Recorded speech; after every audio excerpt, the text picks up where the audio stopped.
Hey dudes, welcome to Splat from the Past, the only 80s themed horror and sci-fi show where things could get totally radical. Now today is a very special episode of Splat from the Past because I will be interviewing the legendary Jeffrey Konvitz. Jeffrey Konvitz, of course, wrote the classic horror novel and movie The Sentinel. And he also wrote probably the first Christmas slasher movie, or at least pretty close to it, Silent Night, Bloody Night, which you all see on Creature Features every holiday season.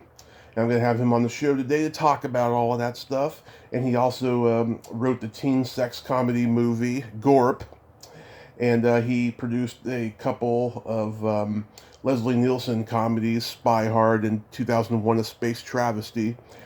And I want to see if he's got any upcoming projects as well. Special shout out to his wife, Jill McWhirter, who was on the show almost a month ago. And I really thank her for the connection. So yeah, here is my interview with Jeffrey Konvitz. Hello? Hey Jeff, welcome to the show, sir. How are you today? I am fine. Yourself? I am pretty good. Pretty good. The day's just beginning for me, but things are great. I am so glad that Jill could connect us. Thank you for taking the time today. Not a problem. So, going back in time, I know that you went to Cornell and Columbia University. Were you originally on the trajectory of law? I was originally on a trajectory toward medical school. Oh, okay. I was a STEM major at Cornell in chemistry and human biology. Mm-hmm. So you wanted to be a doctor? I wanted to be a doctor, and at the last minute I changed my mind and switched to law. Mm-hmm. That was good or bad, who knows? Yeah, exactly. Yeah. Oh, knowing now about how screwed up the industry is now in medicine, yeah, who knows? Who knows? I probably did it because I knew that if I was going to be a doctor, I was either going to be a brain surgeon or a cardiothoracic surgeon. It would have taken me forever.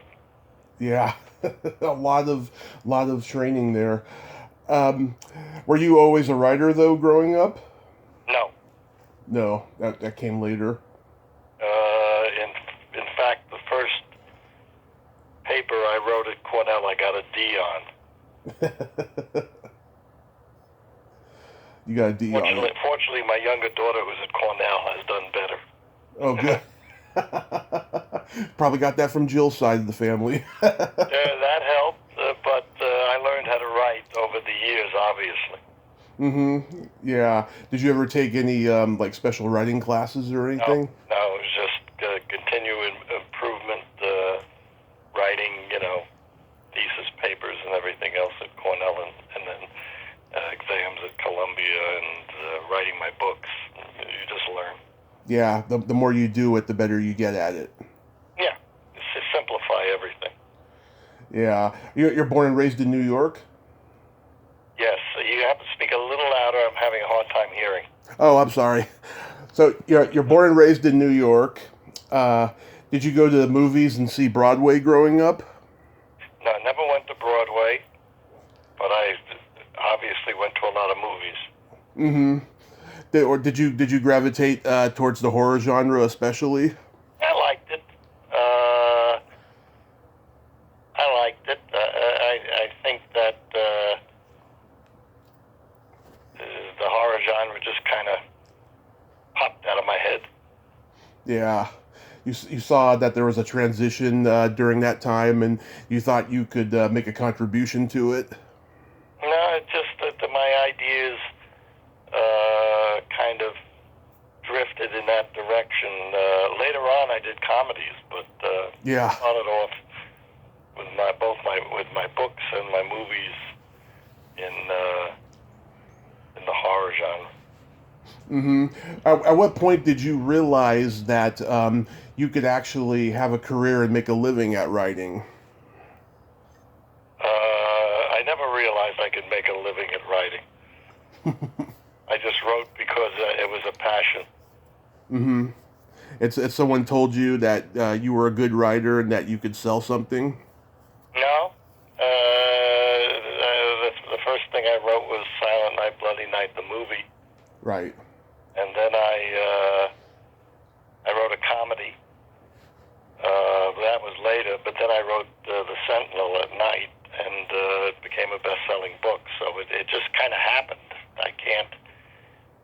I almost can't explain it. It was more out of passion than trying to make a living at it. Mm-hmm. And you completely lost interest in the medical field. No, I constantly read medical journals and biotech company news on clinical trials. I've always had an interest in medicine. Oh, okay. So, how did Silent Night, Bloody Night come about? What was the genesis behind that? I think that my co-writer of the story and I were shooting The Breeze one day, and we just came up with the idea. It just came out of the blue. It's a long time ago. It's hard to remember the exact conversation. Mm-hmm. But I think it just came naturally. Mm-hmm. And this was like the first canon film too, right? Or one of the early ones. No, it was one of them. I'm trying to remember whether Joe came before. I think Joe came before it. Joe had already come out. Right, that was 70 actually. Yeah, Joe had already come out. Silent Night, Bloody Night came after. Mm-hmm. So did you shop the story all over town, and then they were the ones who picked it up? No, I just had a conversation with them. They were the only ones to see it, and they wanted to do it. Mm-hmm. Did you have a good working relationship with Menahem Golan? With who? Menahem Golan, the head of... Menachem Golan. They weren't involved with Canon at that point. They bought the company years later. Oh, okay. I thought they were always involved with it. No. It was originally Dennis Friedland and Chris Dewey raised the money. I made the deal with them. They got out of the company probably, whether the company went under or not, probably in the late 70s, and that's when Menachem Golan and Yoram Globus came in and bought it. Mm-hmm. How did you get Lloyd Kaufman involved? Lloyd was just out of school. He was a production assistant. Uh-huh. And this is, of course, just before he started Troma. I don't know when exactly he started Troma. He must have had Troma when I was running Kings Road in the late 80s. He must have had Troma by then. It was a while later he started Troma, but I couldn't be sure. Mm-hmm. He certainly didn't have Troma when he was a production assistant or a second AD. I forget what he was. Was he just as nuts then as he is now? Lloyd's great. I love Lloyd. Yeah. He was, we had enough problems on that picture. I wasn't worried about Lloyd. Mm-hmm. Was there a lot of cuts they made you do? Say that again? A lot of cuts, with the gore and everything? No, not really. We had major problems with weather. We were shooting in the middle of the winter on the North Shore of Long Island. The cameras kept freezing up. And we had significant production problems on the film. Remember, this was 72? 71, 72. We were using old, Aries, and we were on an estate on the North Shore of Long Island. The weather was hellacious. Mm-hmm. If I remember those problems. Yeah. The movie has such a great cast and all. And were you a big fan of John Carradine? Well, I was a fan of John Carradine. I don't know if I was a big fan, but he was certainly an actor who was available and fulfilled the role. I mean, a bunch of the actors were reasonably well known. Walter Abel, John Carradine. We didn't have much of a budget. We shot the film for $212,000. money for Cannon in those days, I guess. Mm-hmm. Wow, that's a shoestring budget, especially nowadays. Now you can't even buy the expendables for the lights for that on a big picture. Yeah. Why did the movie fall into the public domain? I don't know whether it has. That's a very interesting issue. Mm-hmm. I don't know whether I actually have to call MGM on this again, whether it's in the public domain or not. It's really confusing because all the documents that Cannon had, anyway, no one can barely find anything. And under the copyright law, the 1976 copyright law, this came before that. I don't know what was carried over. I'm gonna have to check. I'm glad you mentioned that because I'm going to call MGM right after I get off the phone with you. Okay, yeah, I mean, so many horror movies in the old days fell into the public domain, and this is one of those that always shows up on those creature feature shows during Christmas time. It does, and there are guys who ripped off the video and published it. I simply don't know the answer to that. I had a conversation with MGM about 3 years ago where they wanted to return all the materials to me, and I said, where am I going to put it? Remember, this was the old days before you had digital prints and everything else. I had a whole room filled with hanging footage. Mm-hmm. What am I going to do with all this? Yeah. And I'm pretty sure that this was the first, Christmas-themed horror movie. I can't think of another before this. I think this was it. There was a later film, Silent Night, Deadly Night. Right. But that came later. Right. And Silent Night, Bloody Night has become kind of a cult film because of the flashback sequence. Right. And also Black Christmas, which came out about 2 years after this. Yeah, there was that too. And the memorable things for me on Silent Night, Bloody Night are the flashback sequence and the music to it. The variation we made on Silent Night, Holy Night. Yeah, Gershon Kingsley. Yeah, the music was very interesting. Yeah, it is pretty interesting. So, what was the genesis of the Sentinel? Say that again? What was the genesis of the Sentinel? I was up one night at 3 a.m. and I looked at my bookshelves. I was a minor in philosophy at Cornell. Mm-hmm. Saw a couple of books that triggered my imagination, and that's how it happened. I was just sitting there at my desk at 3 a.m. couldn't get to sleep, and I looked at my bookshelves and I saw a couple of books that triggered it: Paradise Lost, Dante's Inferno, a couple others. That's pretty interesting. Pretty eclectic reading there to inspire a work like this. Yeah, it came out of the blue, and then I came up with a one-sentence trigger, and that triggered the book. Yeah. I'm only familiar with the movie, but when the book came out, I mean, did it show up on the New York Times bestsellers list? Yeah, it was number 2. Actually, the Sentinel is famous because it's the first book that they ever promoted with a TV commercial. Huh. Really? It went to it exploded within 2 days. Wow. I wonder if that commercial's on YouTube. I'd be interested in seeing it. It was a 30-second spot. Yeah. And it was a monster. Mm-hmm. Did you have any input on the creativity of that? No, I didn't even know they were doing it. I was watching TV one night and there it was. Yeah, you must have been pretty happy though. I was happy when I saw everyone in New York City reading the book. Yeah, did they do book signings in those days? I went on a book tour for the hardcover. I did some small amount of book signings, but not really. I just did radio and television interviews around the country. Right. Did you go on any popular shows?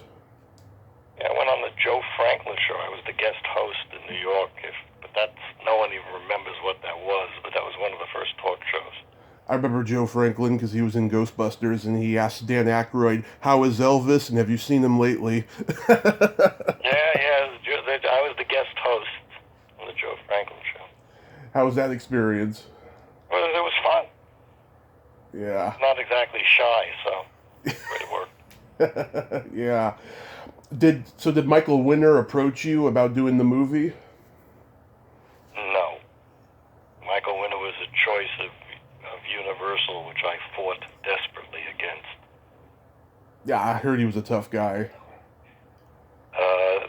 That's the wrong word. Yeah, I was being polite. You're being polite. He's dead. You don't have to be polite. He was an asshole. It was worse. Yeah. And he was not very talented, and we had a director who wanted to do it. Mm-hmm. Universal was out of their mind for not letting Fred Zinnemann do it. Oh, Fred Zinnemann was just... He was a cinematic god. Yeah, they said he was too old. Oh, that's terrible. The guy directed High Noon. And Gil Cates wanted to do it too, and he had just come off of a big hit film. I forget what it was. I Never Sang for My Father. Yeah, I Never Sang for My Father. He wanted to do it too. And first they went with Don Siegel, who wrecked the script. They fired him. Mm-hmm. And then they hired Michael Winner. Mm-hmm. And I threw a fit with the head of production, and I said, how could you have possibly hired this man to do this movie after seeing Death Wish? And the head of production said, well, I never saw Death Wish. Yeah. And that caused me to erupt again. Yeah, that's what I hear about executives and producers. You know, they don't watch movies; they're just making business decisions. No, the head of production said, "Well, my friend at United Artists told me it was great and made a lot of money." I said, "What does that have to do with anything?" Yeah. It wasn't great. It was a piece of crap, and it made money. So what? Yeah. So that was a rough experience. So you didn't like the way the movie turned out? No. I particularly I was against the casting. Mm-hmm. I liked Christina Raines for the lead, but I was against the casting because they wanted to use the airport model of putting names all over the place. Yeah. While I wanted to go with unknowns, and I wasn't happy with the ending. And I wasn't happy with some of the scenes that were cut out. And, Michael Winner and I had a tense relationship. He didn't really mess with me. Mm-hmm. Because I told him one day if he did, that would be the last person he ever messed with. Yeah. So he was very careful with me, but he went and did what he wanted to do. Mm-hmm. Aside from, of course, the legends that are in the movie, it launched a lot of people. Chris Sarandon, Jeff Goldblum, Christopher Walken, Beverly D'Angelo. So funny thing is now when people see it in special screenings, they go crazy for this. The famous casting of all these old stars. They love it. Yeah. They think it's cool. Back then, no. Yeah. But, now it's cool. Yeah, because you didn't know any of them. So what can I say? Yeah. I just interviewed Hank Garrett. How was he to work with? Who? Hank Garrett, who played James Brenner. Oh, I don't. I certainly remember the part in the movie. I wrote it, but I don't remember. I don't think I had much relationship with him. I might not have been on set at the time. Oh, okay. Yeah, he's a great guy. He has a pretty good book that just came out. Where did you get the idea to make a sex comedy with Gorp? That was from my own experience at my own camp that I went to for years. Mm-hmm. It was kind of based on my own experiences. Mm-hmm. Because you were mad with what Universal did with the Sentinel, was it a decision on your part to go with a low-budget studio like Crown International? I didn't go with Crown International. The picture was made at American International Pictures, AIP. That's right, American International, I'm sorry. I was friendly with the son of the owner, and we kind of liked the idea together, so we set it up right there. Mm-hmm. And Joseph Rubin, of course, this is one of his earliest films. He went on to have a big career with Sleeping with the Enemy and True Believer and The Stepfather. Mm-hmm. Mm-hmm. How was he to work with? Joe was fine. We only had one big fight Mm-hmm. In the middle of production. We set up the big dining room sequence, the stunt, and it was 5 or 6 cameras working. There was all kinds of pulley systems and everything else. And the next day, the line producer called me. I hadn't come to the set yet and said, "We have a major problem." I said, "What is it?" He says, "Joe changed all the camera angles. We got to re-rig everything. We lost the day." That was not good with Sam Arkoff, Mm-hmm. who owned AIP. He didn't like losing days, so the screaming went on for hours. Wow. Did you know then that Dennis Quaid and Rosanna Arquette and so forth would all become successful? No, but I probably the most memorable thing was when I said to Fran Drescher, Mm-hmm. "You got to get rid of that Brooklyn accent. You'll never be able to get another job with that thing." Showed you how wrong I was. I think several people told her that, as a matter of fact. Yeah, I was completely wrong. Yeah. Obviously. Yeah. Shows you what I know. Yeah. And Dennis Quaid, he's not even Jewish, right? I'm pretty sure Dennis isn't. Yeah, I thought that was pretty interesting casting. I think I know Joseph Rubin's worked with him on a few movies. That's Yeah, probably... he actually worked with Quaid on a movie before Gorp. The name escapes me, but he had done a picture at AIP before that. And the character he played, Mayor Bobby Grossman, was exactly like the kid I was in camp with. He was a lunatic. Do you remember who that was? No. Yeah, and him and Joseph Rubin made a movie a couple years after this called Dreamscape. A really good movie. Yeah. But, this camp in the Catskill Mountains had a lot. I had a lot of famous bunkmates and waiters who all became very famous. Anybody you want to mention? Sure. David Stern, commissioner of the NBA. Mm-hmm. Gary David Goldberg, who created Family Ties. Oh. There were a lot of creative people in my group. Was Larry David there?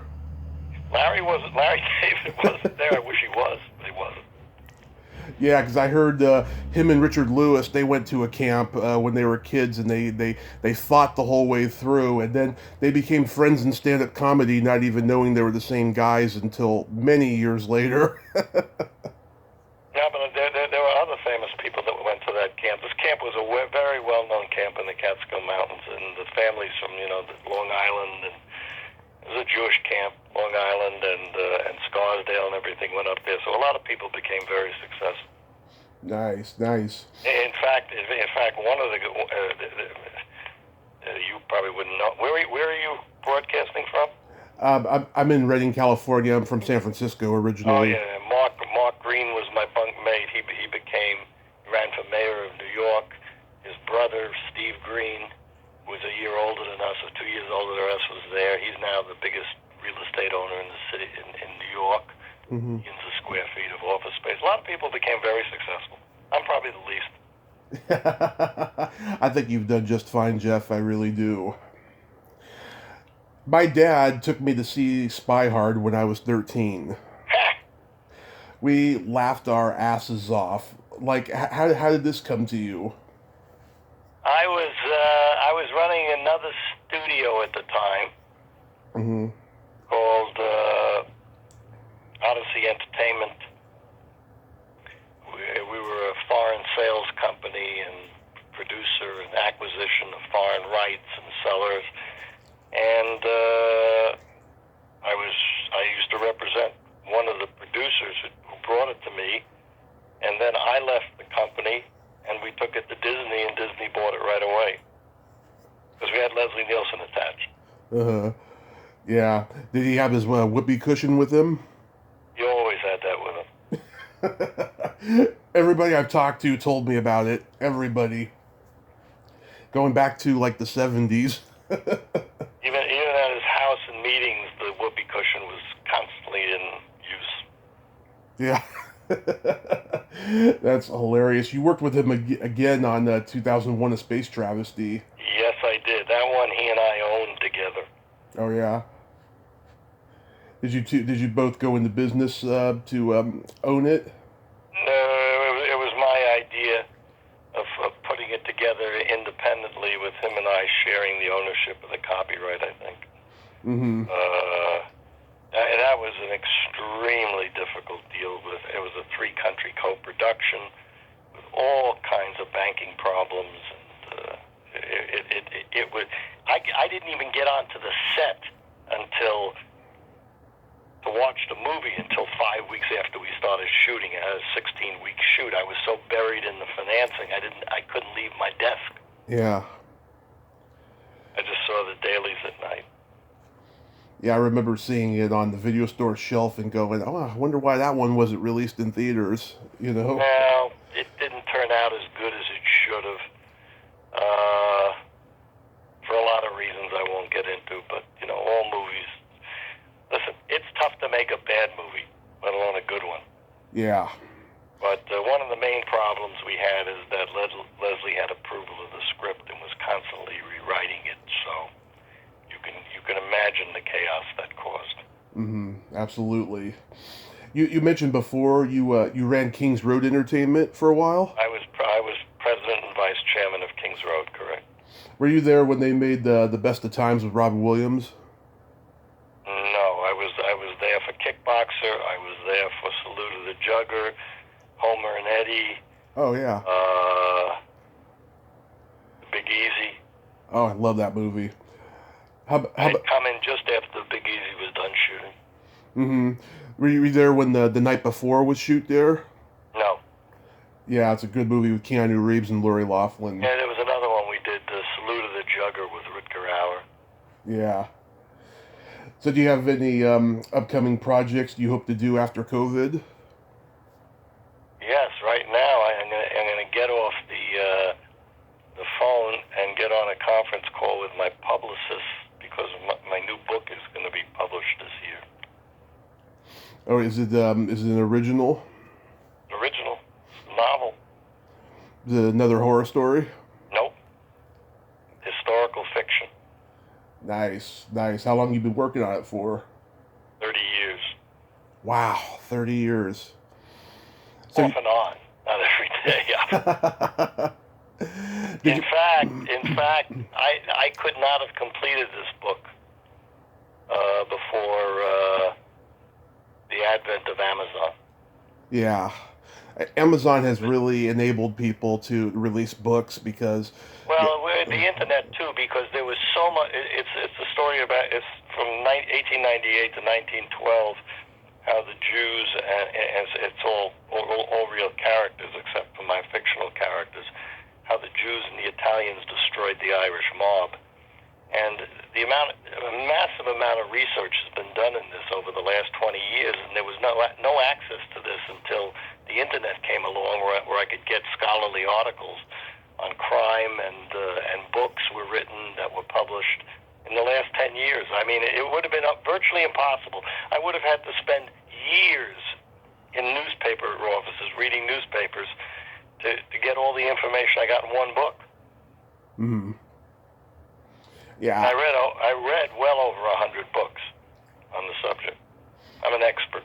Mm-hmm. Yeah, that's cool. Yeah, I don't understand how people though they go so many years writing books. I mean, what happens if you die suddenly?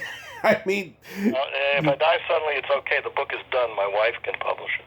Yeah. Actually, we're about to start pitching a script to the streamers that my wife and her friend wrote. We've been working on it for about 10 years. It's really good. So that may be a movie coming up pretty soon. It's what genre would it be? It's suspense. There's multiple Nice. erotic. Hitchcock feel. Yeah, I would call it erotic suspense, murder suspense. Nice, nice. Well, Jeff, I thank you so much for coming on today, and I hope you and Jill stay safe during this holiday season, and that I'll keep an eye out for your projects. I hope that they do very well for you. Well, I hope you'll see my book next year. I mean, I'm publishing it myself. I'm not wasting my time sending it to my old publishers. That'll take 3 years. I'm too old for that. I'm going to do it myself. Yeah. Well, you have yourself a great day, and I'm glad I could inspire you to do something after this. No, that's good.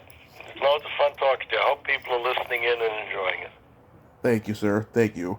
Have a great day. Well, there you have it. Jeffrey Konvitz. Ain't he a cool dude? Oh, man. Very passionate about books and film. I enjoy talking to him a lot. Thank you so much, Jill McWhirter, for the connection. You have a great husband there. Well, until next time, this is Tommy Throwback Kovac saying there's no shame in living in the past because the present sucks. Later, dudes!